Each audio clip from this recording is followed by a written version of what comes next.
Morning to class 9th and 10th student. फिर चलते हैं यूट्यूब के माध्यम से आपके साहित्य सागर के तीसरे पाठ की ओर, जिसका नाम है महायज्ञ का पुरस्कार। पहले हम कवि परिचय, उसके बाद बात करेंगे महायज्ञ का पुरस्कार के बारे में।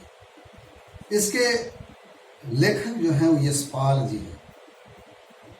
लेखक यशपाल एक क्रांतिकारी एवं स्वतंत्रता सेनानी के रूप में प्रसिद्ध एक उच्च कोटि के साहित्यकार।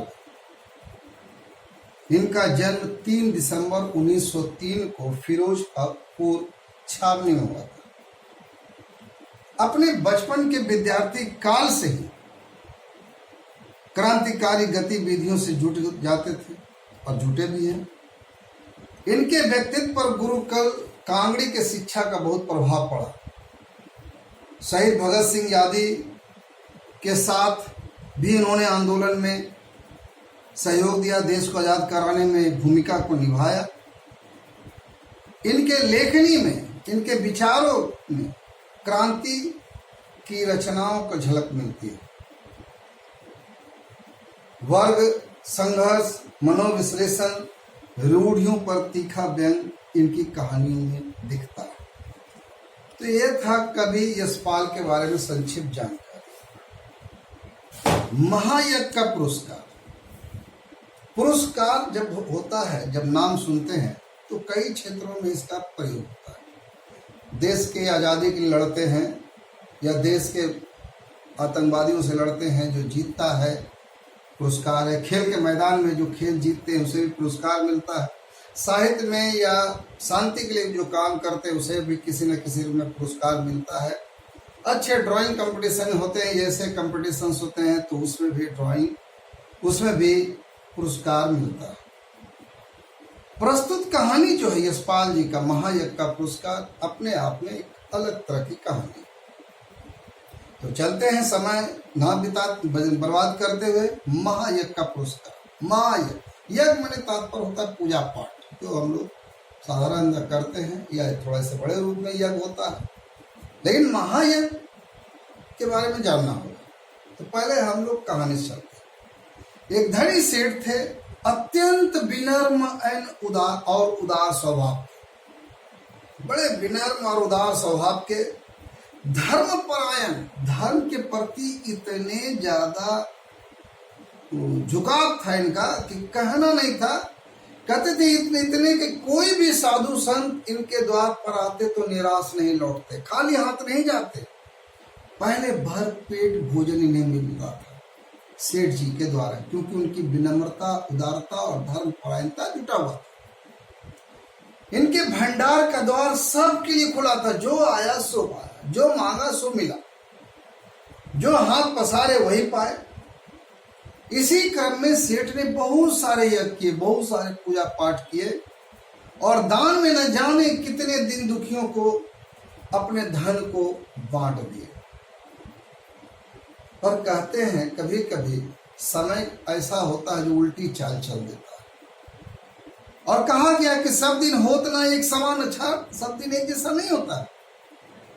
अचानक दिन फिरा और सेठ को गरीबी की मुंह देखना पड़ा। इतने ज्यादा गरीब हो गए कि कहना मुश्किल था। गरीबी के कारण जिन्हें कुछ दिया था, मदद किया था समय पर, उनसे वो मदद मांगने गए। संगी साथियों ने भी मुंह फेर लिया, मदद करने से इनकार कर दिया जिसे ये मदद किए थे। और नौबत यहां तक आ गई कि सेठ और सेठानी भूखे मरने लगे।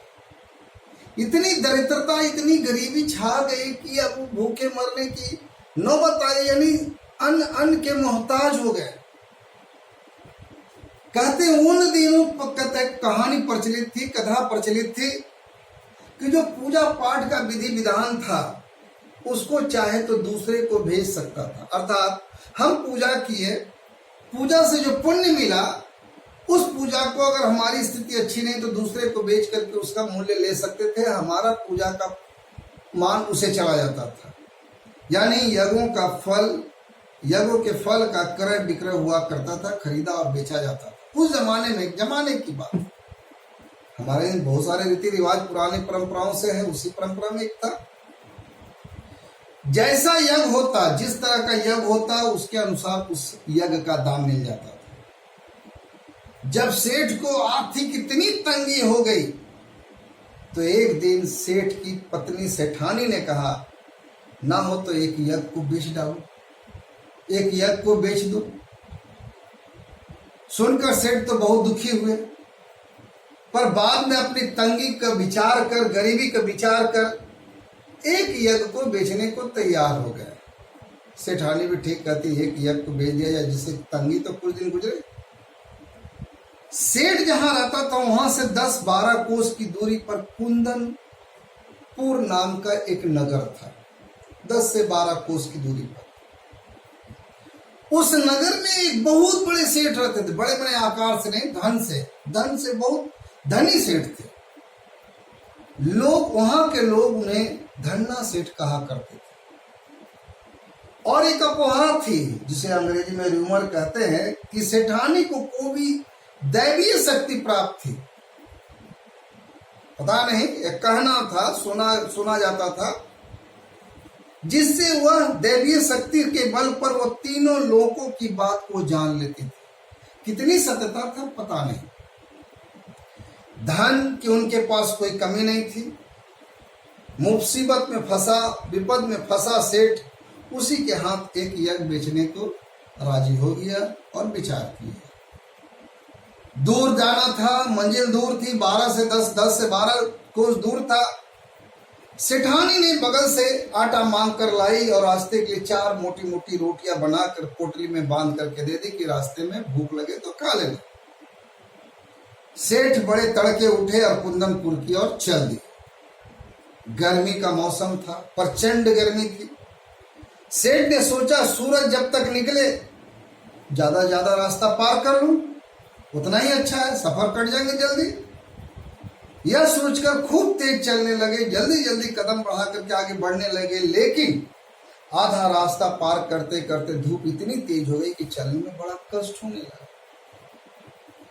पसीने से सारा शरीर लथपथ हो गया और गर्मी और प्यास के कारण भूख भी लगने लगी। सामने ही संयोग से सामने से वृक्षों का एक कुंज था, बहुत सारे पेड़ पौधे थे और एक कुआं भी था।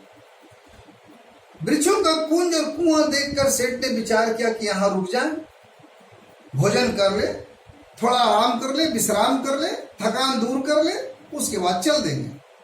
यही सोचकर वे वृक्षों के कुंज की ओर बढ़े। पोटली से लोटा डोर निकाल कर पानी खींचा और हाथ पैर धोया। उस जमाने में लोग चलते थे तो लोटा और डोर साथ में रखते थे। कई आज के जमाने में ऐसा ट्यूबवेल हुआ नहीं करता था तो कुआं से पानी पीते थे। उन्होंने पानी खींचा, लोटा डोर निकालकर पानी खींचा और हाथ पैर धोए। उसके बाद एक लोटा पानी लेकर एक पेड़ के नीचे आ बैठे और खाने के लिए रोटी निकालकर तोड़ने ही वाले थे। ये क्या देखते, उनकी नजर पड़ गई। क्या नजर पड़ गई? निकट ही कोई हाथ भर की दूरी होगा, एक हाथ की दूरी होगा, एक कुत्ता पड़ा हुआ छटपटा रहा था। उस कुत्ते की जो हालत थी, पेट और कमर एक जैसा हो गया था। सेठ को रोटी खोलता देखकर वह बार बार गर्दन उठाता, पर कमजोरी के कारण, दुर्बलता के कारण उसकी गर्दन लुढ़क जाती थी। सेठ तो दया निधान थे, विनम्र थे, उदार थे। यह देखकर सेठ के हृदय में दया आ गया। उसने अपने आप से कहा, बेचारे को कई दिन से खाना नहीं मिला दिखता है, तभी तो यह हालत होगी। सेठ ने एक रोटी उठाई, टुकड़े टुकड़े करके कुत्ते के सामने डाल दी। कुत्ता भूखा तो था ही था, धीरे धीरे सारी रोटी खा गया। खाने के बाद उसके शरीर में थोड़ी सी जान आई। वह मुंह उठाकर सेठ की ओर देखने लगा। उसकी आंखों में कृतज्ञता था, जैसे लगता कि उसने बड़ा एक उपकार कर दिया उस पर। सेठ ने सोचा, एक रोटी और खिला दूं, फिर चलने योग हो जाएगा, ताकत आएगा शरीर में, रोटी खाने से ताकत आएगा, उठ करके चला जाएगा। फिर सोचकर सेठ ने एक रोटी के टुकड़े करके उसे खिला दिया। दूसरी रोटी खाने के बाद कुत्ते के शरीर में ताकत आ गई।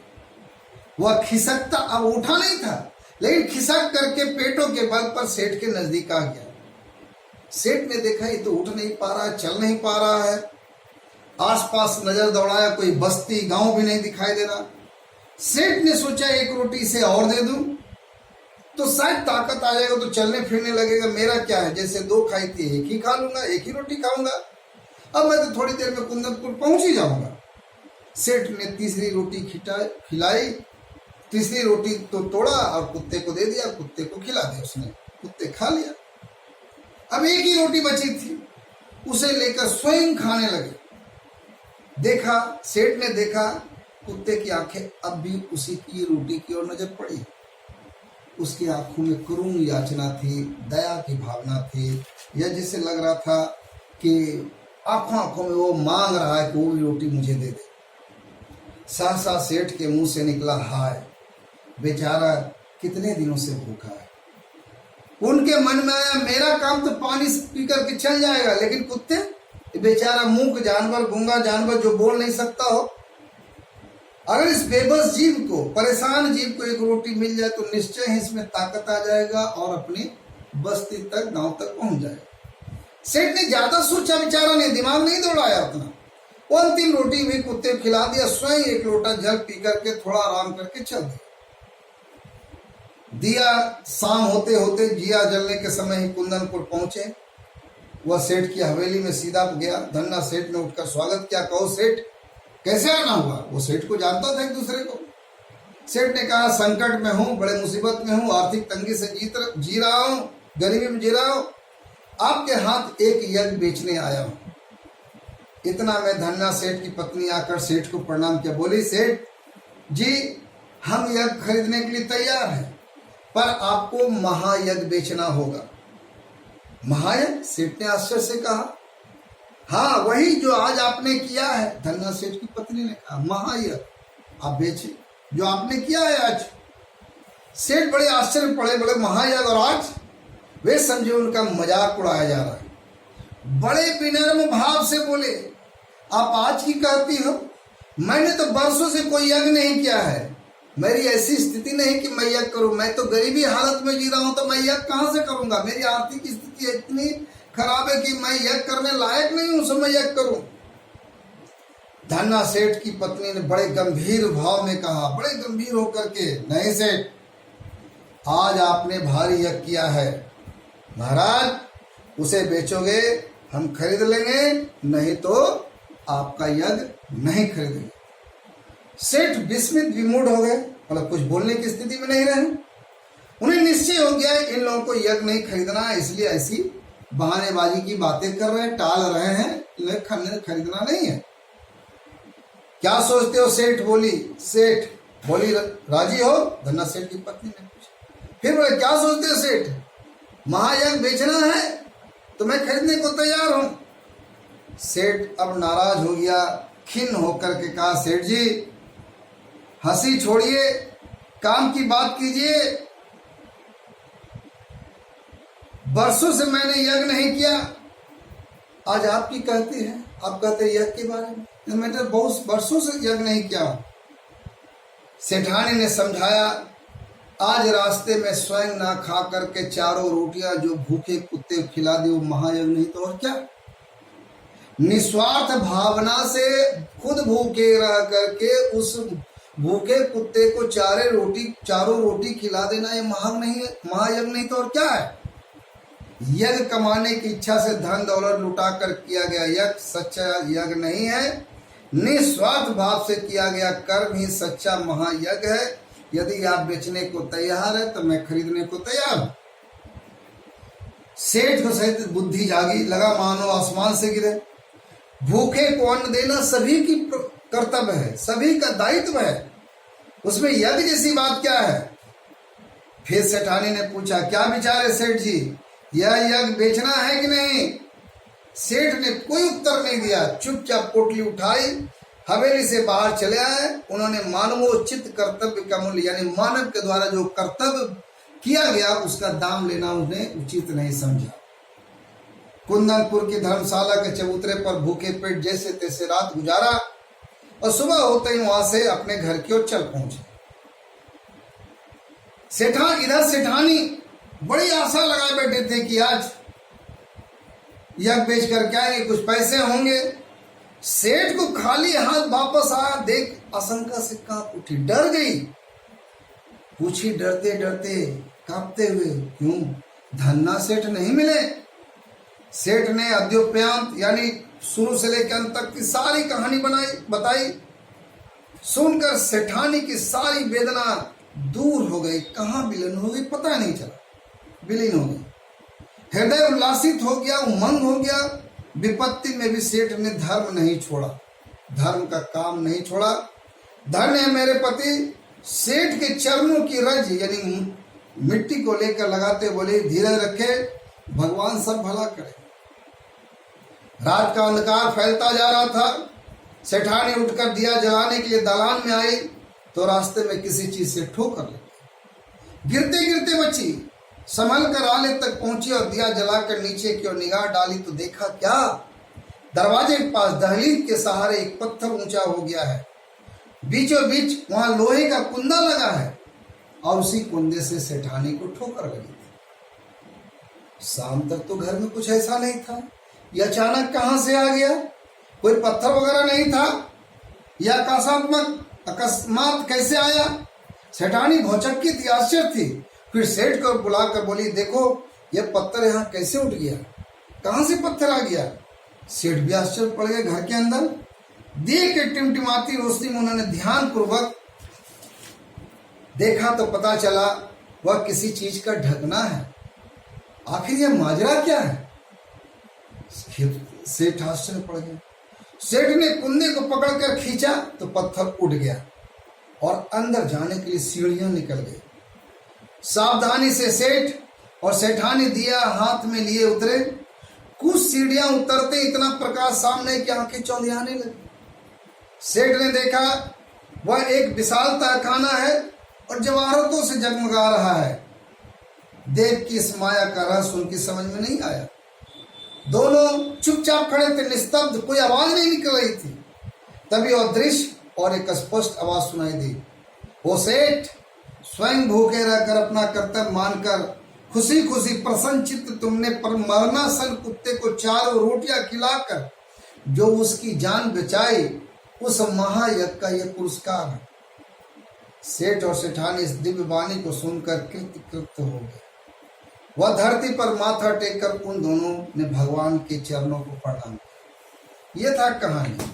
अब कहानी का उद्देश्य, कहते हैं कि कोई भी कार्य अगर करते हैं तो उसका पुण्य का फल अवश्य मिलता है, अगर सच्चे मन से निस्वार्थ भाव से करते हैं। कभी भी कोई भी कार्य बेकार नहीं जाता है, वह कार्य एक प्रकार का यज्ञ होता है।